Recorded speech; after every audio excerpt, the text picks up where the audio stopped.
आज की इस वीडियो में हम लोग बिहार बोर्ड के क्लास 10 के दरसा उर्दू के दर्स नंबर 2 यानी हिस्सा नज़म के जो दर्स नंबर 2 है इंडिया गेट, तो उसी को कौन लिखा है? तो जगन्नाथ आज़ाद लिखा है।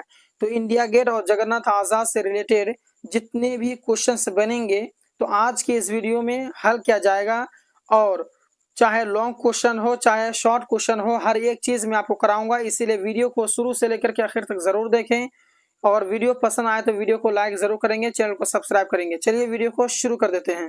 पहला सवाल कह रहा है कि जगन्नाथ आज़ाद की कौन सी नज़म आपके निसाब में शामिल है, यानी दरक्षा उर्दू में जो एक जगन्नाथ आज़ाद ने कौन सी ऐसी टॉपिक है जो कि उन्होंने लिखा है।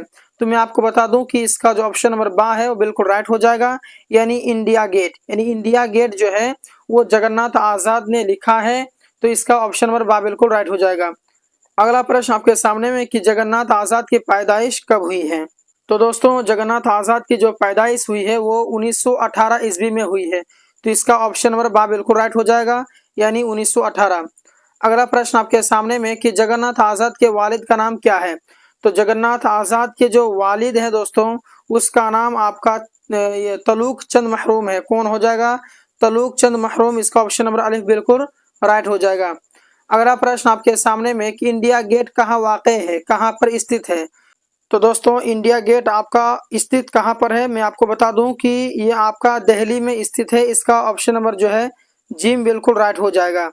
अगला प्रश्न आपके सामने में कि इंडिया गेट की तामीर किस हुक्मरान ने की है।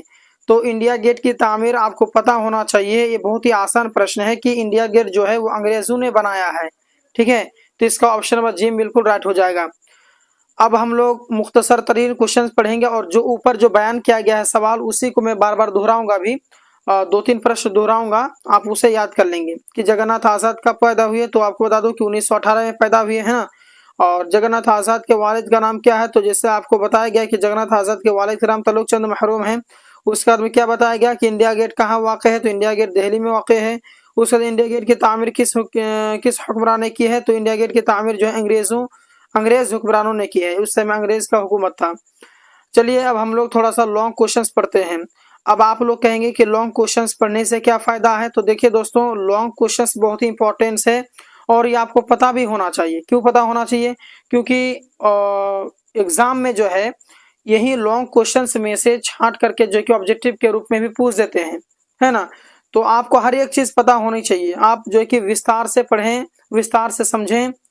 तो पहला सवाल देखिए कर रहा है कि इस नज़म में शायर ने जो कुछ कहा है उसे 5 जुमले में लिखे। यानी दरक्षा उर्दू में एक टॉपिक है इंडिया गेट, है ना।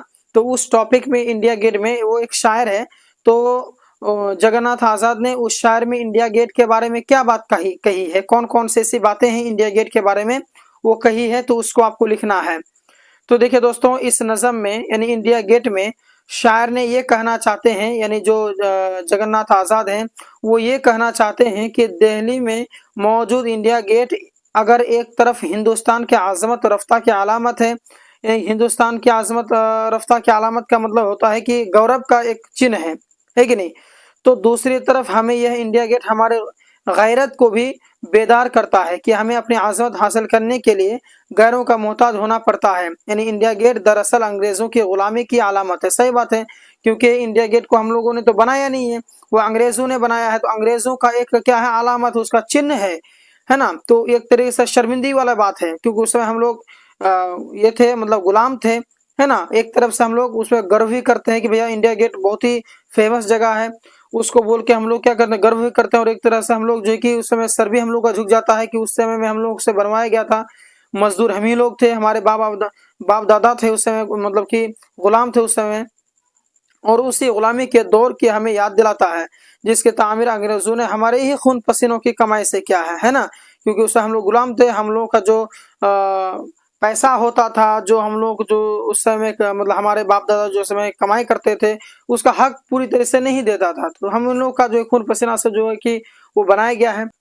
चलिए अब अगला प्रश्न देखते हैं कि नज़म की मुख्तसर तारीफ की, यानी जो इंडिया गेट है जिसे जो है जगन्नाथ आज़ाद ने लिखा है, तो उसकी मुख्तसर जो है कि तारीफ बयान करना है। तो देखिए, आम तौर से नसर के मुकाबले नज़म का इस्तेमाल किया जाता है, सही बात है, लेकिन नज़म की अपनी एक सनफी हैसियत भी है।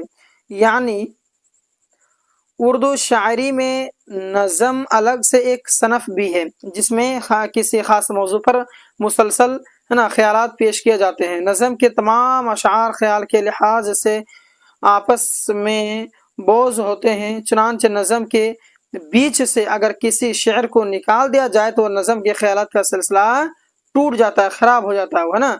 तो नज़म में एक उन्वान होता है, उसी उन्वान के तहत शायर अशार कहता है, समझे।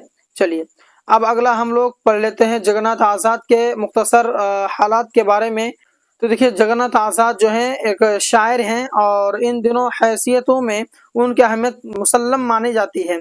जहाँ तक उनकी शायरी का ताल्लुक है तो वह गज़ल गोई और नज़म निगारी दोनों में एकसा महारत रखते थे। यानी गज़ल भी उनके लिए एक जो कि हॉबी भी था और नज़म भी था, गज़ल नज़म दोनों में महारत रखते थे ना। उनके वालिद का नाम क्या है? तलुक चंद महरूम है और वो भी एक बहुत ही मशहूर शायर हैं। यानी शायरी इन्हें वरसा में या वरसा होगा, वरसा में मिली है। वरसा मतलब होता है मिरास, बाप दादाओं से जो जायदाद मिलती है ना उसे मिरास कहते हैं, तो वही वरसा में मिली है। जगन्नाथ आज़ाद के पैदाइश कहाँ हुई है? तो पाकिस्तान के ज़िला मयानवाला के कस्बा ईसा खैल में 1918 में हुई।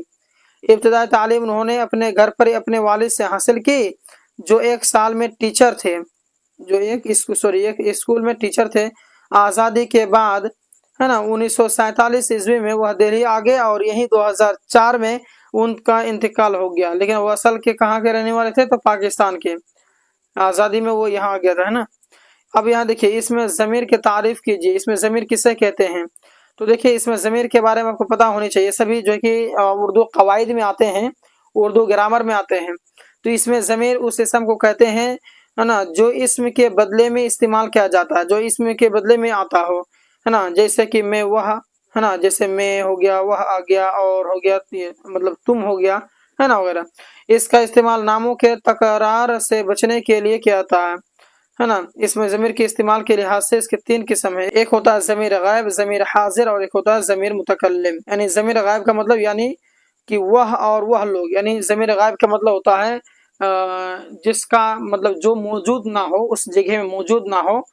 जैसे कि वह हो गया, तुम हो गया, वह लोग हो गया, वे सब हो गया, है ना, ये सभी। और ज़मीर हाजिर का मतलब जो उस समय मौजूद रहता है। जैसे अगर बोलता हो कि तुम लोगों ने ये सब किया, तो यानी उसका मतलब है कि जिसको आप कह रहे हैं ना वो वहाँ मौजूद है। और ज़मीर मुतकल्लिम का मतलब होता है कि मैं और हम लोग